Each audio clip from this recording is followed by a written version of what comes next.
Potpredsjednice McGuinness, hvala povjereniku Hahnu na uvodnom izlaganju.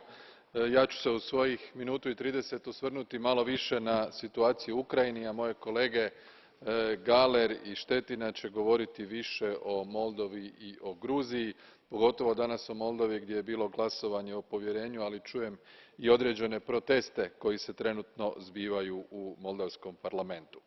Današnja tema i sporazumi o pridruživanju izuzetno je pertinentna i dolazi u dobro vrijeme. Stupanje na snagu sporazuma o slobodnoj trgovini između Ukrajine i Europske unije doživjelo je dugotrajne pregovore, ali isto tako nedovoljna uvjeravanja Rusije o tome da će ovaj ugovor imati određene negativne posljedice za nju. Nažalost, vidjeli smo i protumjere koje je Rusija poduzela, koje štete trgovini i mislim da bi Europska unija trebala pomoći Ukrajini u ovoj situaciji. Također, očekujem od Komisije vrlo skoro konkretan zakonodavni prijedlog koji će se odnositi na daljnju liberalizaciju viznog režima kada je riječ o ukrajinskim državljanima, jer upravo to 2 godine nakon Majdana naši ukrajinski prijatelji očekuju.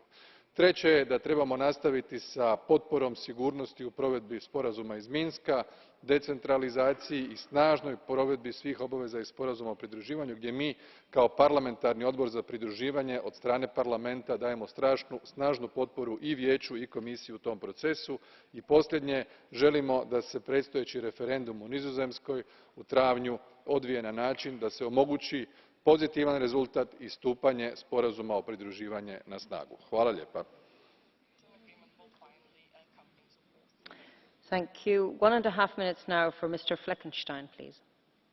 Frau Präsidentin, liebe Kolleginnen und Kollegen!